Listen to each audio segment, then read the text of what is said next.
कहानी एक ऐसे लड़के की है जो कि न्यू वर्ल्ड में इनकारनेट होता है, पर एक दिन उसकी आंखों के सामने कोई उसके फादर को मार डालता है और तब उसे पता चलता है कि उसके पास एक मैजिकल आई की एबिलिटी है और उसी दिन के बाद से उसे अपने डैड का बदला लेना है। कहानी शुरू होती है एक लड़के से जिसका नाम आर्स था। वो जापान में अपनी एक नॉर्मल सी जॉब करता ही था जो कि उसे बिल्कुल भी पसंद नहीं थी, पर एक दिन जॉब से लौटने के बाद उसे हार्ट अटैक आता है और वो मर जाता है और अगले ही मोमेंट वो देखता है कि वो एक न्यू वर्ल्ड में रीइनकारनेट हो चुका है और ये वर्ड उसके पहले के वर्ड से बिल्कुल अलग था। वो जैसे ही अपनी आंखें खोलता है तब उसे अपने सामने एक ब्यूटीफुल सी वुमन दिखती है और आर्स एक बेड पर लेटा होता है। वो सोचता है कि वो किसी हॉस्पिटल में है और उसका इलाज चल रहा है, पर इतने में ही वो एक उड़ते कुत्ते को अपने सामने देखता है और इतने में ही एक मेड वहां पर आती है और उस लेडी को कांग्रेट्स करती है। और उस वक्त आर्स नोटिस करता है कि वो किसी अल्टरनेट वर्ल्ड में रीइनकारनेट हो चुका है। उसके बाद हम 3 साल बाद की कहानी देखते हैं जहाँ पर हम देखते हैं कि आर्स अब इस वर्ल्ड में धीरे धीरे सब कुछ समझ रहा है। वो इस वर्ल्ड की लैंग्वेज को भी समझ चुका था, उसे लिखना पढ़ना भी आ चुका था और तब आर्स को पता चलता है कि जिस किंगडम में वो रहता है उसका नाम समरफॉर्थ है और किसी टाइम पर वो 7 किंगडम में डिवाइड हुआ था, पर एक दिन किसी किंगडम ने वॉर शुरू कर दी और पूरे के पूरे कॉन्टिनेंट को ही कैप्चर कर दिया। उस किंगडम में आरएस भी एक रिच फैमिली में पैदा हुआ था और उसके फादर एक छोटे से गांव के मालिक थे जिस गांव का नाम लैम्बर्ग था। उसे ये भी पता चलता है कि उसके वर्ल्ड में मैजिक भी एग्जिस्ट करता है और इसे देखकर वो काफी ज्यादा एक्साइटेड हो चुका था क्योंकि उसने अपनी पिछली लाइफ में ऐसा कुछ भी नहीं देखा था और उसने अपनी पिछली लाइफ में ऐसा कुछ भी अचीव नहीं किया था और उसकी ये जिंदगी काफी सही थी क्योंकि वो एक बहुत ही बड़े महल में रहता था और उसके देखभाल करने के लिए वहाँ पर बहुत से सुंदर सुंदर मेड्स भी थी और एक शेफ उसे हमेशा नया नया खाना खिलाता था। उसी के साथ हम देखते हैं कि आर्स के पास एक ओपीसी एबिलिटी थी जिसके बारे में किसी को भी पता नहीं था। वो किसी को भी देखकर उसके स्टैट्स और उसके टैलेंट को पहचान सकता था। वो एक ट्रेनिंग हॉल में जाता है जहाँ पर कि उसके फादर के गार्ड्स ट्रेनिंग कर रहे थे। वो सभी गार्ड्स अपने यंग मास्टर को देखकर काफी ज्यादा खुश थे, पर तभी आर्स देखता है कि उन्हीं में से एक गार्ड प्रैक्टिस करते हुए बहुत बुरी तरह से पिट रहा था। आर्स अपनी स्पेशल आई की एबिलिटी की हेल्प से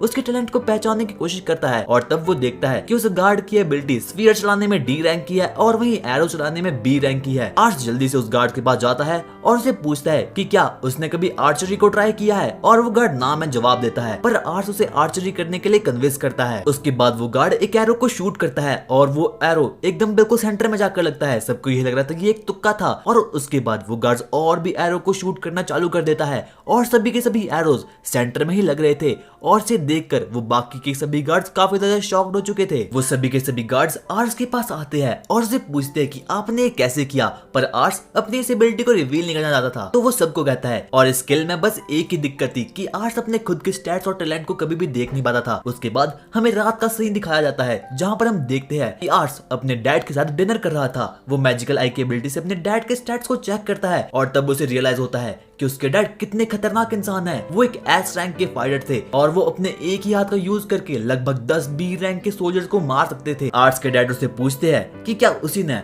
उस सोल्जर को आर्चरी ट्राई करने को कहा था और अगर ऐसी चीज है तो ये चीज आर्स के लिए काफी अच्छी है क्योंकि उसे ही फ्यूचर में जाकर उस विलेज का लॉर्ड बनना है। और एक अच्छे बच्चे की तरह डिनर के बाद आर्स सीधा पढ़ने के लिए जाता है क्योंकि उसे पढ़ने का काफी ज्यादा शौक था और वो उस देश की पॉलिटिक्स के बारे में ही पढ़ रहा था। वो पढ़ता है कि जिस किंगडम में वो रह रहा है वहाँ का रूलर बिल्कुल करप्ट हो चुका है और उसकी जनता भी कुछ अच्छे हालातों में है नहीं और कुछ पॉलिटिशियंस वहाँ के लोगों पर बहुत अत्याचार करते हैं और उसे लग रहा था कि अगर ऐसा ही चलता रहा तो वो दिन दूर नहीं जिस दिन उसका किंगडम और विलेज पूरी की पूरी तरह से डिस्ट्रॉय हो जाएगा और तब उसे कहीं ना कहीं अपनी आर्मी की जरूरत पड़ेगी और उसकी आर्मी भी अभी कुछ ज्यादा अच्छी कंडीशन में है नहीं और वो अपनी फैमिली में सबसे ज्यादा वीक था क्योंकि उसके पास कोई भी फाइटिंग स्किल थी ही नहीं। अगले दिन वो अपने महल से बाहर निकलता है और अपने विलेज में घूमना शुरू करता है ताकि उसे अपने विलेज की हालत थोड़ी और करीब से पता चल सके और वो अपने विलेज में इसीलिए टहल रहा था ताकि उसे कोई ऐसा सोल्जर मिल पाए जो कि उसकी हेल्प फ्यूचर में जाकर कर पाए। वो अपने विलेज की हर एक आदमी के स्टैट्स अपनी मैजिकल आंखों से देखता है,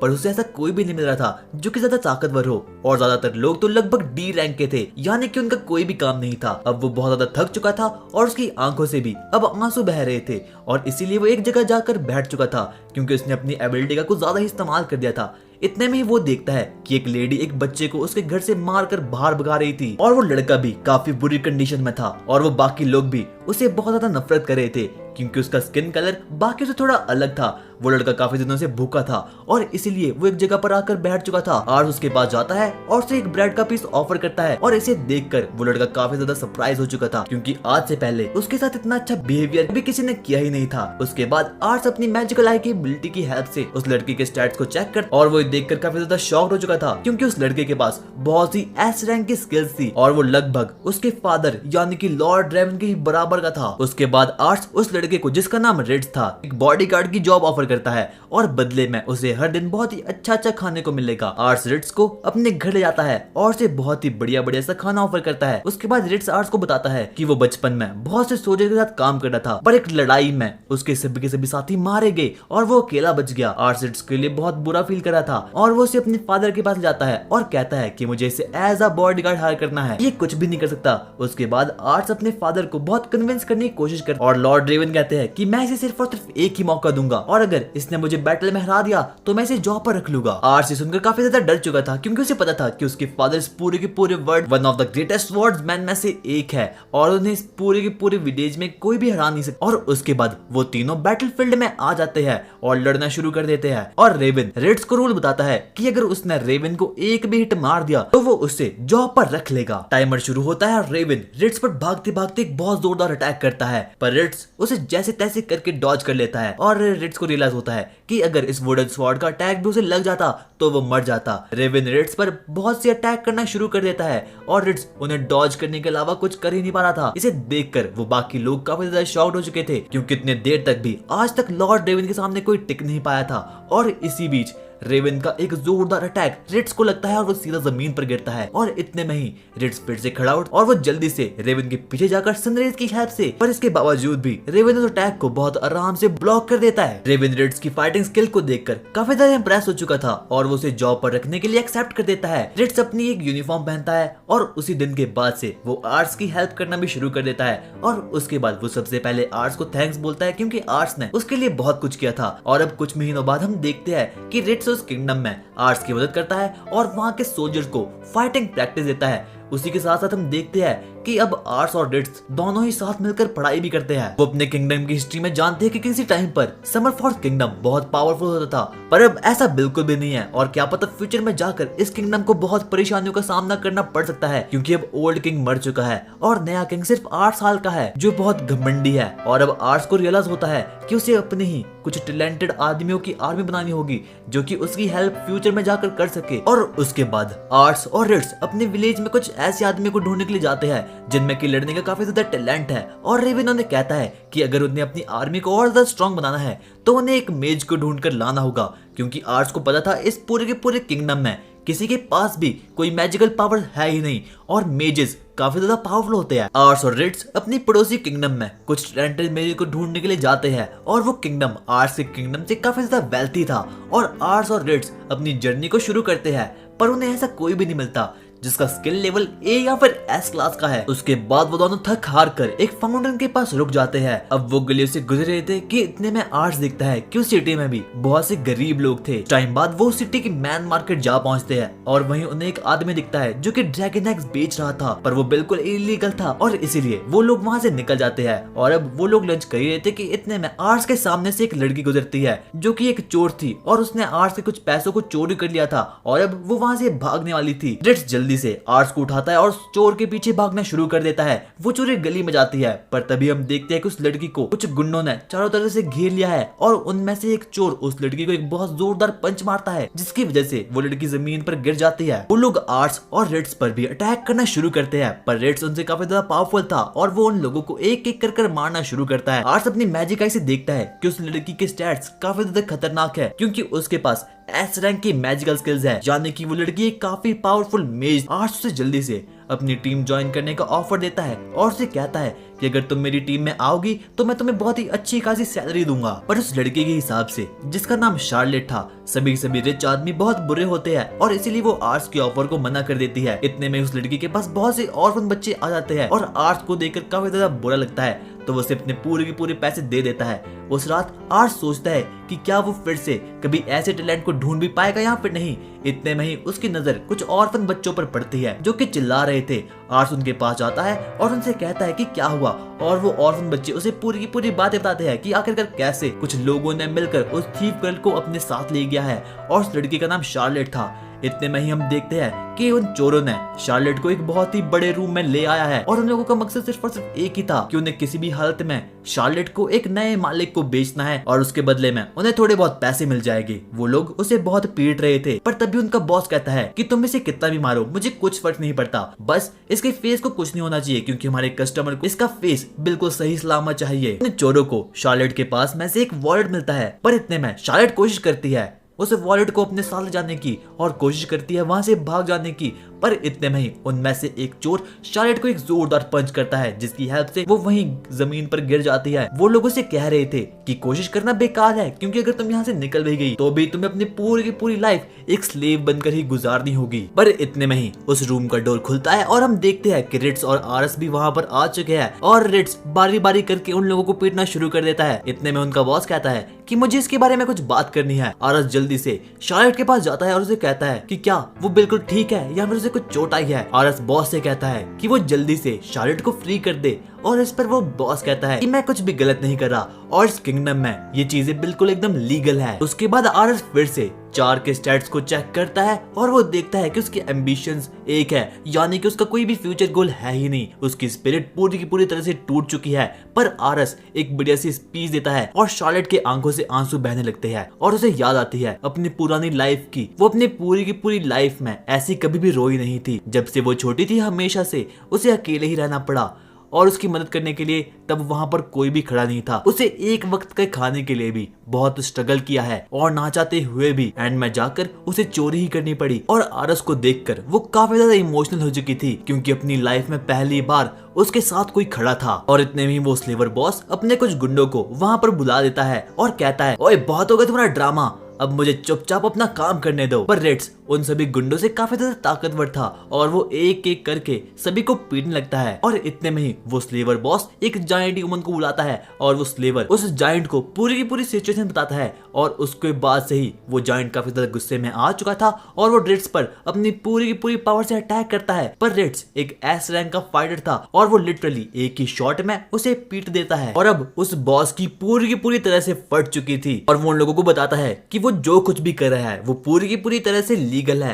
क्योंकि इस पूरे के पूरे किंगडम में ऐसा ही चलता है। तो इसी बात पर आरस कुछ पैसे निकालता है और उस बॉस को दे देता है। उसके बाद शार्लेट पूरी की पूरी तरह से फ्री हो चुकी थी। अब वो तीनों उस ऑफिस से बाहर निकल जाते हैं और वो लड़की उन दोनों को एक लोकेशन पर ले जाती है और वो उनसे कहती है कि जब भी वो बहुत दुखी होती है तो वो उसी लोकेशन पर आती है। और अब उन तीनों में बहुत ही बढ़िया सी दोस्ती भी हो जाती है। रिट्स अपने पॉकेट से एक मैजिक लॉकेट निकालता है और वो उसे शार्लेट को दे देता है और उसकी हेल्प से शार्लेट पता कर सकती है कि क्या वो एक बेहतरीन मेज है या फिर नहीं। और उसके बाद शार्लेट उस लॉकेट को अपने नेक के अराउंड पहन लेती है, पर उसने आज से पहले कभी भी कोई मैजिकल स्किल यूज ही नहीं की होती है। और जैसे ही वो अपनी मैजिकल स्किल का यूज करती है वो आसमान में एक बहुत ही ओपी सी मैजिक स्किल को एन्चेंट करती है और वहां पर हमें एक बहुत बड़ा फायरवॉल आसमान में समन हो चुका था और वो दिखने में भी काफी ज्यादा सुंदर था। उसके बाद वो आर्ट्स के जॉब वाले ऑफर को भी एक्सेप्ट कर देती है और लास्ट टाइम अपने ऑर्फन बच्चों से मिलकर वो आरस के साथ उसके किंगडम जाने के लिए बिल्कुल रेडी हो चुकी थी। जब 4 लॉर्ड रेवन से मिलती है तो रेवन सोचता है कि आरस ने किसी नौकर को घर ले आया है, पर इतने में ही 4 अपनी मैजिकल स्किल को दिखाने के लिए रेवन के सामने एक मेगा फायरबॉल को समन कर देती है, जिसे देखकर रेवन भी काफी ज्यादा शॉक्ड हो चुका था और अब वो 4 को भी एक्सेप्ट कर देता है। अब हमें 3 साल बाद की कहानी दिखाई जाती है, जहाँ पर हम देखते हैं कि शार्लेट अब बहुत बड़ी मेज बन चुकी है और लॉर्ड रेवन ने भी बहुत सी लड़ाइयों में पार्टिसिपेट किया है जिसमें कि वो जीत चुके हैं। अब उनके किंगडम भी आर्मी के मामले में धीरे धीरे बहुत ज्यादा पावरफुल बन चुका था। आर्ट्स भी अब काफी ज्यादा बड़ा हो चुका था और उसके 2 भाई और ज्यादा पैदा हो चुके थे। वो उनके स्टैट्स चेक करता है और उसे पता चलता है कि वो भी पैदा हुआ है, पर उनके स्टैट्स और उनकी पावरफुल स्किल्स उनके पास बहुत सारी है। और इन 3 सालों से आर्ट्स और भी टैलेंटेड बंदों को ढूंढ रहा है ताकि वो उनसे मिलकर उन्हें अपनी आर्मी में ले पाए, पर अभी तक उसे ऐसा कोई भी नहीं मिला। और तभी रिट्स आर्ट्स को बोलता है कि मैंने कुछ हंटर ब्रदर के बारे में सुना है जिन्होंने कि कुछ जंगली सुअरों को मारा है। आर्ट्स ये सुनकर काफी ज्यादा एक्साइटेड हो चुका था और अब वो किसी भी हालत में उन दोनों हंटर भाई से मिलना चाहता है ताकि वो उन लोगों के स्टैट्स चेक कर पाए और चेक कर पाए कि क्या वो उसकी आर्मी में ज्वाइन कर सकते हैं या फिर नहीं। और उसके बाद आर्ट्स रिट्स के साथ उन भाइयों से मिलने के लिए जाने वाला होता है कि इतने में उनकी मुलाकात 4 से होती है और 4 एक ट्री पर बैठी होती है और आर्स उसे बताता है कि उन्हें कुछ हंटर भाइयों के बारे में न्यूज मिली है और वो उन लोगों से मिलने के लिए फॉरेस्ट में जा रहा है। चार उनसे कहती है कि आज मैं भी फ्री हूँ तो मैं भी तुम्हारे साथ आना चाहती हूँ। उसके बाद वो तीनों एक घोड़े पर बैठते हैं और फॉरेस्ट में जाने के लिए निकल पड़ते हैं और आर्स को उस सफर में कुछ ज्यादा ही मजा आ रहा होता है क्योंकि वो लोग चल ही रहे थे कि इतने में उनके सामने कुछ जंगली सुअर आ जाते हैं और जिन्हें देखकर उनका घोड़ा काफी ज्यादा डर चुका था। पर इतने में ही उस जंगली सुअर पर कोई एरो चला देता है और उसे मार डालता है। तभी हम देखते हैं कि वहाँ पर 2 बंदे आते हैं और वो लोग आरस से पूछते हैं कि क्या वो ठीक है। तभी हमें पता चलता है कि ये वही लोग हैं जिनके बारे में कि आरस ने न्यूज सुनी थी और हाँ ये दोनों वही हंटर भाई है। आरस जल्दी से उन पर अपनी मैजिकल आई का यूज करता है और उनके स्टैट्स को चेक करता है। उनके स्टैट्स अबव एवरेज ही थे और ज्यादा कुछ खास नहीं थे। उसके बाद वो हंटर ब्रदर्स आरस और बाकी लोगों को सभी को अपने घर ले जाते हैं और उनके फादर उन सभी को एक ट्रीट देते हैं। उसके बाद उन हंटर भाइयों के फादर आरस से पूछते हैं कि आखिरकार वो यहाँ पर आया किस लिए है, जिस पर आरस कहता है कि उनके किंगडम में उन हंटर भाइयों के बारे में उसने बहुत कुछ सुना है और उसने ये भी सुना है कि वो लोग काफी ज्यादा पावरफुल है और जब वो वहाँ पर आया तो हंटर ब्रदर से मिलकर वो और ज्यादा इम्प्रेस हो चुका है और वो हंटर ब्रदर्स को अपनी आर्मी में लाना चाहता है। उनका फादर ये सुनकर काफी ज्यादा खुश हो चुका था क्योंकि वो कभी सोच भी नहीं सकता था किसी दिन उसके बेटे हाई रैंकिंग सोल्जर बनेंगे। आरस और वो अंकल बातें कर ही रहे थे कि इतने में वहाँ पर उसका सबसे छोटा बेटा आता है और वहाँ से एक ब्रेड का पीस चुराने की कोशिश करता है। पर ये सब उसके फादर भी देख लेते हैं और उस छोटे बच्चे को डांटना शुरू कर देते हैं। इतने में ही आरस अपनी मैजिकल आई की एबिलिटी का यूज करके उस बच्चे के स्टैट्स को चेक करता है और वो ये देखकर काफी ज्यादा शॉक्ड हो चुका था कि उसकी इंटेलिजेंस एस रैंक की है और तभी उसे रियलाइज होता है कि इस किंगडम में सबसे ज्यादा स्मार्ट वो छोटा लड़का ही है और उस बच्चे का नाम रोजेल था। वो ये देखकर काफी ज्यादा शॉक्ड हो चुका था कि किसी की इंटेलिजेंस एस लेवल की भी हो सकती है और उसे रियलाइज होता है कि ये बच्चा लॉर्ड रेवन से भी ज्यादा इंटेलिजेंट है। आरस जल्दी से उस बच्चे के पास जाता है और उसे अपनी आर्मी ज्वाइन करने के लिए ऑफर देता है। ये सुनकर वहाँ पर सभी के सभी मौजूद लोग काफी ज्यादा शॉक्ड हो चुके थे क्योंकि उन्हें लग रहा था कि रोजेल तो बस एक बुद्धू सा बच्चा ही है और रोजेल ये सब सुनकर काफी ज्यादा शॉक्ड हो चुका था क्योंकि उसे लग रहा था कि वो लोग उसे फाइट करने के लिए बुली करेंगे और वो बच्चा रोने लगता है और बोलता है मैं मर जाऊंगा पर तुम्हारी मदद कभी नहीं करूंगा। और उसके बाद रोजेल अपने कमरे में जाता है और डोर को लॉक कर देता है। ये देखकर आरस काफी ज्यादा दुखी हो चुका था क्योंकि पिछले कुछ सालों से उसे सिर्फ और सिर्फ हार का ही सामना मिला है क्योंकि पिछले कुछ सालों से वो कुछ टैलेंटेड पीपल्स को ढूंढ रहा है पर अभी तक उसे ऐसा जिसकी इंटेलिजेंस की रोजेल के लेवल की हो। और अगर रोजेल आरस के क्रू में आ जाता है तो उसका क्रू और भी ज्यादा पावरफुल बन जाएगा और इसकी हेल्प से उसकी आर्मी और भी ज्यादा पावरफुल बन सकती है। रोजेल के फादर आरस से कहते हैं कि जब से रोज की मॉम की डेथ हुई है तब से वो अपने कमरे से बाहर निकलता ही नहीं है और वो बस हमेशा कुछ बुक्स को रीड करता है और कभी भी अपने भाइयों की तरह कोई फाइटिंग प्रैक्टिस करता ही नहीं है। इसी बात पर आरस उसके फादर को बताता है कि रोजेल के पास एक्सट्रीम लेवल की इंटेलिजेंस स्किल है। आरस रोजेल के कमरे में जाने की कोशिश करता है और वो देखता है कि रोजेल एक बुक को रीड कर रहा है पर जैसे ही रोजेल आरस को देखता है तो वो रोना शुरू कर देता है क्योंकि उसे लग रहा था कि आरस उसे अपने साथ ले जाएगा। पर आरस उसे शांत करने की कोशिश करता है और उसे पूछता है कि क्या तुम्हें बुक्स पढ़ना पसंद है। और रोजेल कहता है कि उसकी मॉम जब जिंदा थी तो वो उसे बुक्स पढ़कर सुनाती थी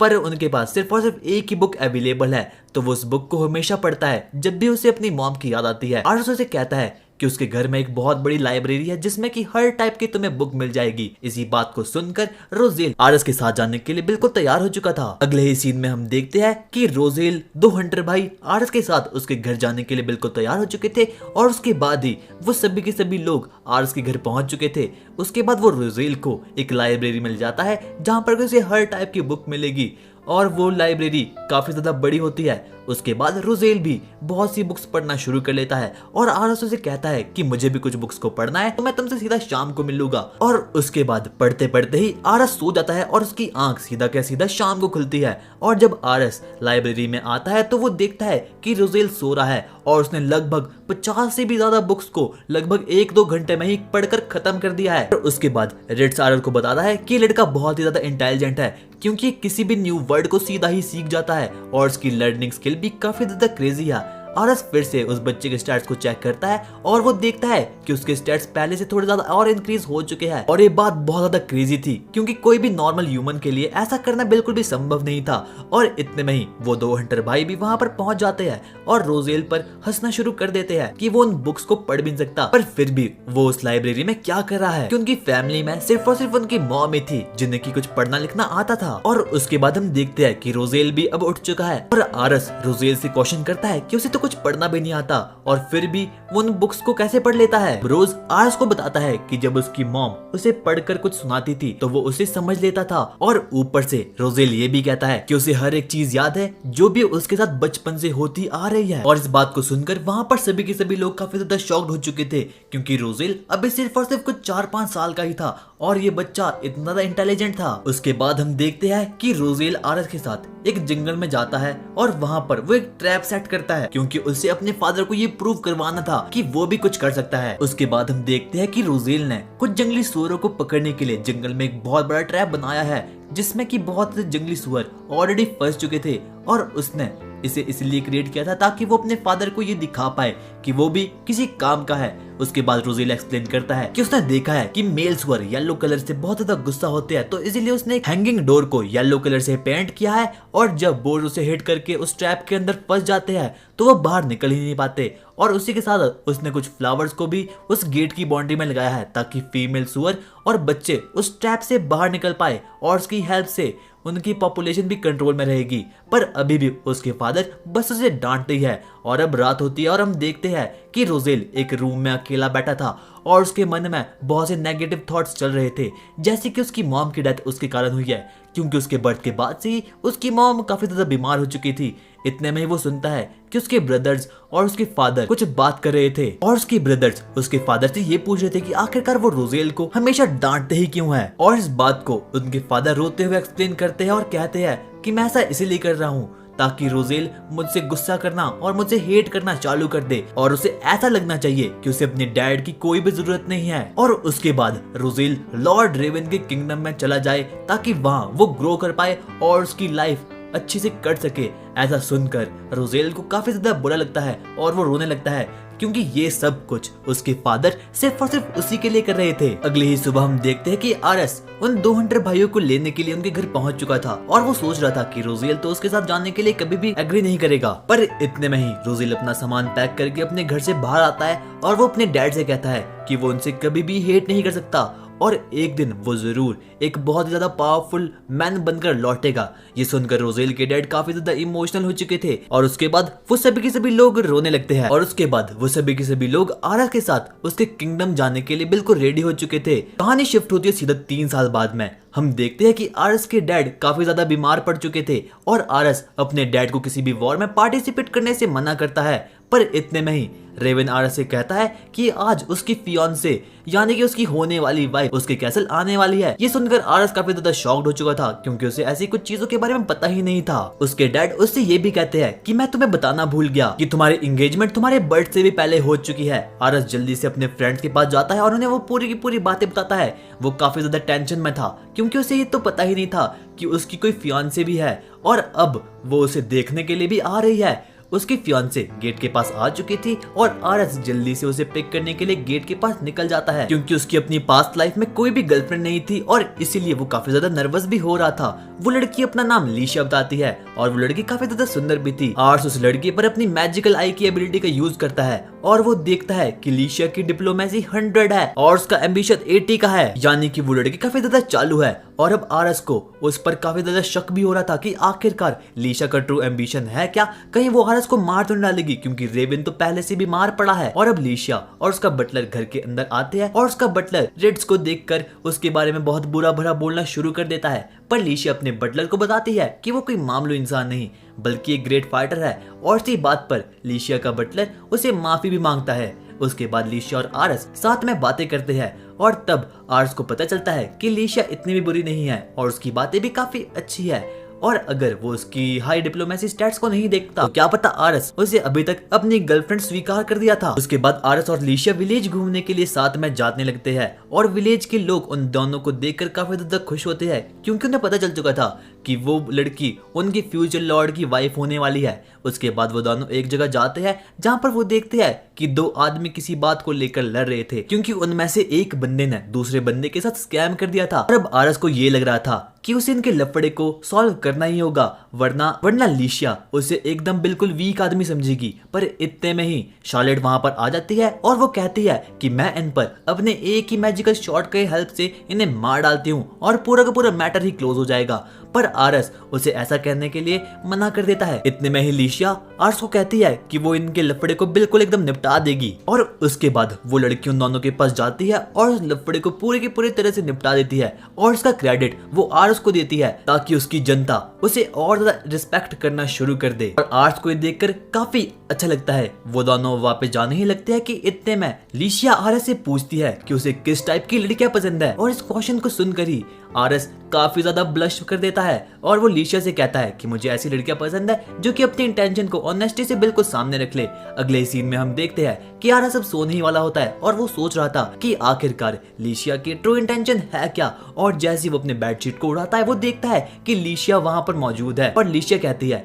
कि मैं तुम्हें अब सब कुछ सच सच बताने आई हूँ। लिशिया आरस को बताती है कि उसके पास एक ऐसी स्किल है जिसकी हेल्प से वो किसी भी पर्सन के इनर इमोशन को सेंस कर सकती है। और जब वो आरस सबसे पहली बार मिली थी तो आरस के फेस पर सबसे पहले उसे एक डाउट का इमोशन दिखा था और उसके बाद आरस भी लिशिया को अपनी पूरी की पूरी मैजिकल एबिलिटी के बारे में बता देता है और उसके बाद वो लिशिया को पूरी की पूरी बातें बताता है और वो कहता है कि जब मैंने तुम्हें पहली बार देखा तो मैंने तुम्हारे अंदर डिप्लोमेसी और इंटेंशन वाले थॉट को देखा और मैं बस इसी को लेकर परेशान था कि आखिरकार तुम्हारा ट्रू इंटेंशन क्या है और आखिरकार तुम करना क्या चाहती हो। और उसके बाद लिशिया आरस को बताती है कि उसका बस यही एम्बिशन है कि उसे एक बढ़िया सा फ्यूचर हस्बैंड मिल जाए। उसके बाद लिशिया आरस से कहती है कि वो उसे सच में प्यार करती है और वो उसे अपना फ्यूचर हस्बैंड बनाना चाहती है। अगले ही दिन हम देखते हैं कि लिशिया अब वापस से अपने किंगडम जाने के लिए बिल्कुल तैयार हो चुकी थी और उसी दिन के बाद से वो एक दूसरे से लेटर के थ्रू बातें करते थे। उसी के अगले दिन हम देखते हैं कि आरस के फादर की बहुत बुरी कंडीशन में है और आरस को ये देखकर काफी बुरा लग रहा था क्योंकि वो आज तक कोई ऐसा काम नहीं कर पाया था जिसकी वजह से उसके फादर उस पर प्राउड महसूस हो। उसी के बाद हमें पता चलता है कि गवर्नर की डेथ हो चुकी है और तभी रोजेल कहता है कि फ्यूचर में जाकर एंटायर नेशन के बीच एक बड़ी वॉर शुरू होने वाली है और गवर्नर के 2 बेटे थे और इसीलिए लॉर्ड आरस के डोमेन को भी उस बड़ी वॉर में पार्ट लेना होगा। पर लॉर्ड रेवन की तबीयत काफी हद तक खराब थी और उसके बाद वो लोग डिसाइड करते हैं कि उन्हें कौन से वाले बेटे की साइड से वॉर करनी होगी और फाइनली लॉर्ड रेवन एक बेटे की साइड ले लेते हैं। उसके बाद रेवन कहता है कि मुझे वॉर के लिए प्रिपरेशन करनी होगी। वो उठने की कोशिश करता ही है पर इतने में ही उसकी बहुत बुरी कंडीशन थी और इसीलिए वो चक्कर खा के नीचे ही गिर जाता है। इसके बाद हमें पता चलता है कि आरस को एक लेटर आया था और वो किसी और का नहीं बल्कि उस किंगडम के लॉर्ड का था और वो आरस के डैड को समन कर रहा था ताकि वो उन्हें पूरी की पूरी सिचुएशन बता सके कि आखिरकार उन्हें वॉर कैसी लड़नी है क्योंकि उनका पूरा का पूरा नेशन वॉर के बीच आ चुका है। पर लॉर्ड रेवन की बहुत बुरी कंडीशन थी इसीलिए आरस डिसाइड करता है कि वो अपने डैड को इसके बारे में कुछ भी नहीं बताएगा और उनकी जगह वो वहां पर खुद पहुंचेगा। और उसके बाद आरस, शार्लेट और रिट्स उस कैसल तक पहुंच जाते हैं और वो वहां के लॉर्ड को एक इनविटेशन कार्ड देते हैं जिसे देखकर उसे पता चलता है कि वहां के लॉर्ड ने उन लोगों को भी समन किया है। आरस को देखकर उसे लग रहा था कि आखिरकार लॉर्ड ने इस बच्चे को समन क्यों किया है और वो उन्हें अंदर जाने की परमिशन देता ही नहीं है। पर इतने में ही वो वहां पर शार्लेट और रिट्स को देखता है और शार्लेट उस पूरे के पूरे किंगडम में बहुत फेमस थी क्योंकि वो एक बहुत ज्यादा पावरफुल मेज थी और ऊपर से उस किंगडम में रिट्स भी काफी ज्यादा पावरफुल था क्योंकि उसने भी वॉर में बहुत कुछ अचीव किया था। और जैसे ही वो गार्ड उन दोनों को देखता है वो उन लोगों को परमिशन दे देता है अंदर जाने की। पर इसे देखकर आरस काफी ज्यादा जेलस होता है क्योंकि उसे लग रहा था कि मैंने अपनी पूरी की पूरी लाइफ में अभी तक कुछ भी अचीव नहीं किया है और इसी कारण से इस गार्ड ने ना मुझे पहचाना और इसीलिए ये मुझको अकेले ही अंदर जाने के लिए इनकार कर रहा था। उसके बाद हम वहां के सेनापति को देखते हैं। आरस उसके स्टैट को देखने की कोशिश करता है और उसे पता चलता है कि वो काफी ज्यादा पावरफुल है और वो सिंगल हैंडेड बहुत से सोल्जर को मार सकता है। उसके बाद वो सेनापति आरस को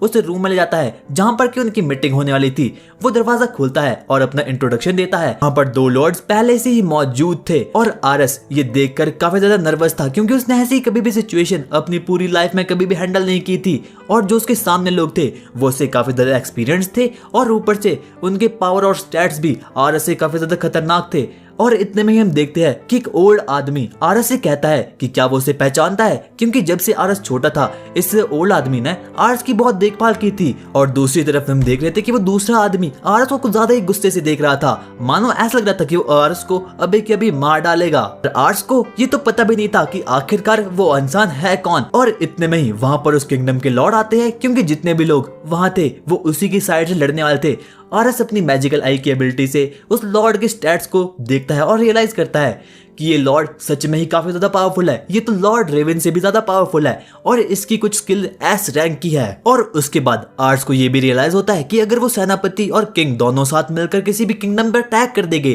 तो वो पूरी की पूरी तरह से डिस्ट्रॉय हो जाएगा, क्योंकि उनकी एबिलिटी पूरी एकदम सिस्टमैटिक वे से अरेंज्ड थी। उसके बाद हम देखते हैं कि वो लॉर्ड उन सभी के सभी लोगों को बताता है कि फ्यूचर में जाकर एक बहुत बड़ी लड़ाई होने वाली है जिसमें कि बहुत ज्यादा पावरफुल लोग भी हिस्सा लेंगे। और वो उसे अपनी पूरी की पूरी बातें बताता है कि आखिरकार वो उस वॉर में करने के लिए है। और इतनी स्पीच के बाद वो वहां से निकल जाता है, पर इतने में ही उसकी मुलाकात आर्स से होती है और वो लॉर्ड उसे बोलता है कि आखिरकार लॉर्ड रेवन की तबीयत कैसी है और तुम्हारा डमन बहुत ही छोटा है, पर कुछ भी कहो तुम्हारी आर्मी कुछ ज्यादा ही पावरफुल है और जो कि हमारी वॉर में काफी ज्यादा मदद करेगी। और इतने में हम देखते हैं कि वो मोटा बंदा आर्स के पास आता है। आर्स उसको देखकर काफी ज्यादा शॉक्ड हो चुका था, क्योंकि उसे पता ही नहीं था कि आखिरकार वो मोटा बंदा है कौन। पर अचानक से उसे याद आता है कि ये कोई और नहीं बल्कि लीशिया के फादर है। और लीशिया के फादर उसे कहती है कि मेरी बेटी बहुत दिनों से दुखी रहती है, आखिरकार तुमने उसके साथ किया क्या है। इतने में आर्स को याद आता है कि लीशिया उसे बहुत समय से लेटर दे रही है,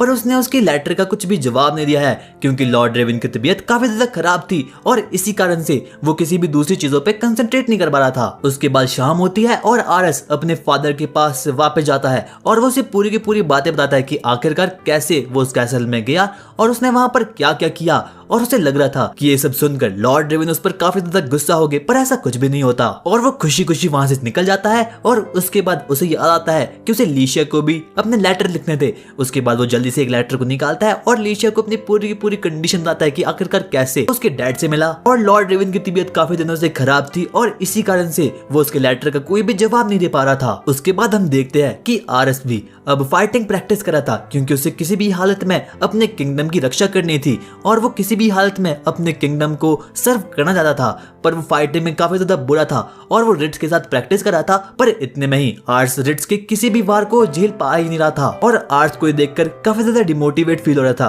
क्योंकि उसे ऐसा लग रहा था कि वो किसी भी काम का नहीं है। उसके मन में बस एक ही ख्याल चल रहा था कि अभी तो वो बिल्कुल भी अच्छे से लड़ नहीं पा रहा, पर क्या होगा जब वो बैटलफील्ड में जाएगा और वो असली जंग का सामना करेगा, तब कोई भी एनिमी उस पर रहम नहीं करेगा और उस वक्त उसे कोई भी बचाने के लिए नहीं आ सकता और फ्यूचर में जाकर उसे ही फ्यूचर लॉर्ड बनना होगा, क्योंकि लॉर्ड रेवन की तबीयत अब काफी ज्यादा खराब हो रही है और क्या पता वो कभी भी मर सकते हैं। और इतने में वहां पर रोजिल आता है और वो उसे एक बहुत बड़ी बैड न्यूज देता है और वो उसे कहता है कि उनका पड़ोसी देश ही उन पर हमला करने वाला है। और इसी बात को सुनकर आर्स को काफी ज्यादा शॉक्ड हो चुका था। उसके बाद आर्स अपनी पूरी की पूरी आर्मी को बुलाता है और वो उन्हें बताने लगता है कि आखिरकार वो अपनी प्रोटेक्शन कैसे करेंगे और सामने वाले कॉन्टिनेंट और कंट्री को मारेगा कैसे। वो अपनी पूरी की पूरी आर्मी को ये सब कुछ बातें बता ही रहा था कि इतने में पीछे से लॉर्ड रेवन आते हैं और वो उसे बोलते हैं कि तुम अभी भी बिल्कुल भी तैयार नहीं हो वॉर के लिए और मैं बिल्कुल ठीक हूँ और इसीलिए वॉर लड़ने के लिए तो मैं ही जाऊंगा। कि लॉर्ड रेवन को ये पता था कि आर्स तो बस सिर्फ और सिर्फ एक बच्चा ही है और उसे असली लाइफ के एक्सपीरियंस के बारे में भी कुछ भी नहीं पता। और लॉर्ड रेवन आर्स को समझाने की कोशिश कर रहे थे कि वो बस एक बच्चा ही है और तुमने अभी रियल बैटल को कभी ध्यान से देखा ही नहीं है और अगर वो इस बैटल में मर भी गए तो उन्हें खुशी होगी, क्योंकि उसने अपनी कंट्री के लिए बस एक सैक्रिफाइस ही किया है। रिट्स बीच में आने की कोशिश करता है, पर लॉर्ड रेवन उसे कहते हैं कि तुम्हारा मैटर बिल्कुल भी नहीं है, तो इसीलिए तुम इससे बाहर रहो। आर्स लॉर्ड रेवन के सामने बहुत जिद करा होता है और वो कहता है, डैड आप जितना कमजोर मुझे समझते हैं मैं उतना हूं नहीं। और लॉर्ड रेवन कहते हैं कि बात कमजोर की नहीं, बल्कि तुम्हारे अंदर वो वॉरियर्स वाला फेज नहीं है और तुम्हारे अंदर उतनी कैपेबिलिटी नहीं है कि तुम एक वॉर को अकेले लड़ सको। आर्स को ये बातें बिल्कुल भी समझ नहीं आ रही होती और इतने में ही लॉर्ड रेवन अपने सोल्जर को कहते हैं कि उस प्रिजनर को मेरे सामने ले आओ। पर आर्स को अभी भी ये बातें समझ नहीं आ रही होती है और इतने में ही हम देखते हैं कि वहां पर वो प्रिजनर आ चुका होता है जिसे कि लॉर्ड रेवन ने समन किया था। और ये प्रिजनर बहुत ज्यादा खतरनाक होता है, क्योंकि इसने अपनी पूरी की पूरी जिंदगी में सबको मारा होता है, यानी कि बच्चे बूढ़ों और सभी को। ये किसी पर भी दया नहीं करता और सबको बहुत ही हंसी खुशी मार डालता है और इसका एग्जीक्यूशन होने वाला होता है, यानी कि वो लोग इसे मार डालने वाले होते हैं, क्योंकि इसने बहुत सारे क्राइम किए थे। पर लॉर्ड रेवन की तबीयत काफी दिनों से खराब थी और इसीलिए इसका एग्जीक्यूशन तब नहीं हो पाया। पर इसीलिए लॉर्ड रेवन इसका एग्जीक्यूशन अभी करने वाले हैं और वो आर्स को बोलते हैं कि तुम्हें इसकी डेथ अपनी आंखों को खुला रख के देखना होगा, तुम्हें हर एक चीज को देखना होगा और तुम एक सेकंड के लिए भी अपनी पलक नहीं झपकाओगे और इस दौरान तुम्हें कुछ भी होना नहीं चाहिए। और अगर तुमने ऐसा मान लिया तो मैं मान लूंगा कि तुम एक रियल मैन बन चुके हो और उसके बाद तुम वॉर में जा सकते हो। और वो प्रिजनर भी अभी भी बस मुस्कुरा ही रहा था और वो आर्स को कहता है कि अगर मुझे अभी भी किसी बच्चे को मारने का मौका मिलता तो मैं उसे बहुत हंसी खुशी मारता, क्योंकि बच्चों को मारने में सबसे ज्यादा मजा आता है। और जब वो लोग तड़पते हैं तो मुझे और भी ज्यादा मजा आता है। पर इतने में ही हम देखते हैं कि एक गार्ड जल्दी से उस प्रिजनर को एक ही शॉट में खत्म कर देता है और उसका हेड कहीं दूर जाकर गिर जाता है। और ये देखकर आर्स काफी ज्यादा घबरा जाता है और उसे वॉमिट शुरू हो जाती है। और उसके फादर अभी तक उसे यही समझाने की कोशिश कर रहे थे कि अभी तक आर्स को पता नहीं है कि आखिरकार रियल वॉर होती क्या है, और जब तुम ये सब देखने की आदत डाल दोगे तभी तुम एक रियल मैन बन जाओगे। उसके बाद हम देखते हैं कि लॉर्ड रेवन वहां से जाना शुरू कर लेते हैं। वो अपनी पूरी की पूरी आर्मी को लेकर उस वॉर की तरफ जा रहे होते हैं। और इतने में ही आर्स के दोस्त भी वहां से आते हैं, पर इतने में लॉर्ड रेवन कहते हैं कि तुम तीनों भी मेरे साथ आओगे। और उसके बाद वो तीनों लोग भी लॉर्ड रेवन के साथ निकल जाते हैं। वहीं हम देखते हैं कि आर्स अब बिल्कुल अकेला पड़ चुका था और उसके मन में बहुत सारे नेगेटिव थॉट्स चलना शुरू हो जाते हैं, जैसे कि क्या मैं बना ही नहीं हूँ लड़ने के लिए, और आखिरकार मैं इतना वीक क्यों हूँ। और इसके बाद हम देखते हैं कि रेवन, उसकी आर्मी और रिट्स और शार्लेट भी वॉर में आ चुके हैं और वो लोग अपनी पावर से काफी ज्यादा कमाल कर रहे थे। पर रेवन की तबीयत काफी ज्यादा खराब थी, पर फिर भी वो लड़ रहा था। उसके बाद वॉर खत्म होती है और आर्स को पता चलता है कि उसकी आर्मी वॉर जीत चुकी है और उन लोगों ने मिलकर एनिमीज को मार गिराया है। और इस सब कुछ लॉर्ड रेवन की मदद से हुआ है। आर्स बताता है कि उसके फादर उसके 12th बर्थडे के बाद घर आए थे, पर अब उनकी तबीयत काफी ज्यादा खराब थी। और आर्स के भाई बहन भी अब काफी ज्यादा इमोशनल हो जाते हैं, क्योंकि उन्हें पता था कि अब लॉर्ड रेवन ज्यादा समय तक जिंदा नहीं रहने वाले और वो कभी भी मर सकते हैं, क्योंकि उनकी हालत काफी ज्यादा खराब थी। रिट्स और बाकी लोग लॉर्ड रेवन के रूम के ही बाहर खड़े थे, पर तभी वहाँ पर आर्स आता है और वो उन लोगों को वेलकम होम बोलता है, क्योंकि वो लोग काफी समय के बाद घर लौटे थे। वहीं वो लोग देखते हैं कि आर्स को पहली बार चोट आई थी, तो वो उससे क्वेश्चन करना स्टार्ट करते हैं कि आखिरकार उसे वो चोट आई कैसे। पर आर्स कहता है कि मैं तो बस ट्रेनिंग करा था और उसी के कारण मुझे ये चोट आई है। वो लोगों से पूछता है कि आखिरकार उसके फादर कैसे है, और रिट्स कहता है कि लड़ाई के दौरान तो वो काफी ज्यादा सही थे, पर उसके कुछ पलों बाद ही वो काफी ज्यादा थक चुके थे और वहीं पर बेहोश हो गए। और रेवन की हालत पहले से काफी ज्यादा खराब थी और लड़ाई के बाद तो वो काफी ज्यादा बुरी हो चुकी थी। आर्स काफी ज्यादा दुखी था, क्योंकि वो तो यही सोचा था कि अगर वो थोड़ा सा और स्ट्रांग होता तो अपनी डैड को बचा सकता था। पर सच्चाई तो बिल्कुल अलग थी, क्योंकि आर्स बिल्कुल ही वीक था। पर वो अभी भी रुका नहीं था, वो दिन रात बस ट्रेनिंग करता ताकि वो थोड़ा और ज्यादा पावरफुल बन पाए। तभी वहाँ पर लीशा भी आ जाती है और वो रिट्स से कहती है कि मैं यहाँ पर इतनी रात को इसीलिए आई हूँ क्योंकि मुझे आर्स की काफी ज्यादा फिक्र हो रही है। हम दोनों हमेशा से एक दूसरे को लेटर लिखते आ रहे हैं, पर जब से वॉर शुरू हुई है लगता है आर्स के इमोशन बिल्कुल ही टूट चुके हैं और आर्स अब बिल्कुल बदल चुका है। रिट्स उसे समझाने की कोशिश करता है कि आर्स इस वक्त काफी चीजों से गुजर रहा है और इसी कारण से वो किसी भी चीजों पर सही से ध्यान नहीं दे पा रहा। रिट्स उसे वो एग्जीक्यूशन वाली बात भी बताता है, जिसे सुनकर लूशिया काफी ज्यादा इमोशनल हो चुकी थी।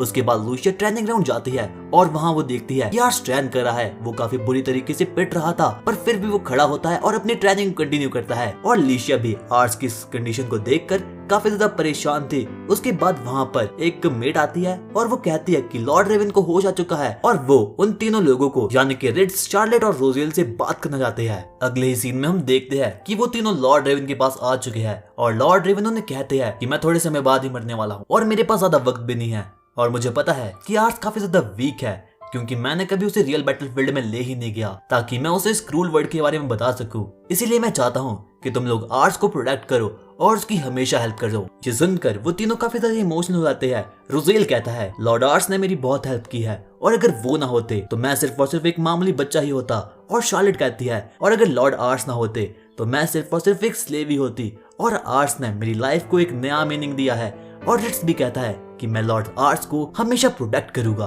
उन तीनों को सुनकर रेवन अब काफी ज्यादा खुश था, क्योंकि उसे पता था कि वो चैन से मर सकता है, क्योंकि आर्स को प्रोटेक्ट करने के लिए यहाँ पर बहुत से लोग हैं। उसके बाद लीशिया भी लॉर्ड रेवन के पास आती है और उसके बाद उन दोनों में एक छोटी सी बातचीत होती है और अब वो सभी लोग काफी ज्यादा इमोशनल हो चुके थे, क्योंकि उन्हें पता था कि अब लॉर्ड रेवन थोड़े समय के बाद ही मरने वाले हैं। अगले ही सीन में हम देखते हैं कि आर्स लॉर्ड रेवन के पास आ चुका है और वो उन्हें इमोशनल होते हुए बताता है कि जब आप वॉर में गए थे तो मैंने आपकी बीमारी पर बहुत रिसर्च की और मैंने कुछ मेडिसिन भी बनाई है जिसे यूज करके आप बिल्कुल ठीक हो जाओगे। रेवन उसे ये भी बताता है कि आखिरकार वो एक वॉरियर कैसे बना। रेवन लास्ट टाइम आर्स का हाथ पकड़कर उसे सब कुछ पूरी की पूरी बात बताता है और उसे काफी ज्यादा मोटिवेट भी करता है और उसे कहता है कि मेरे बाद तुम्हें ही इस पूरे के पूरे किंगडम का ख्याल रखना है, तो तुम तैयार हो जाओ। पर अगले ही सुबह हम देखते हैं कि लॉर्ड रेवन अब मर चुके हैं। वहाँ के सभी लोग काफी ज्यादा इमोशनल हो चुके थे, क्योंकि उन सभी लोगों की लॉर्ड रेवन ने काफी ज्यादा हेल्प की थी जब वो बिल्कुल ही लो लेवल पर थे। और अब वो मर चुके हैं और इसीलिए वहाँ के सभी लोग काफी ज्यादा इमोशनल हो चुके थे। अब आर्स अपनी पूरी की पूरी करेज को कलेक्ट करता है और अब आर्स इस पूरे के पूरे किंगडम का एक नया किंग बन चुका था।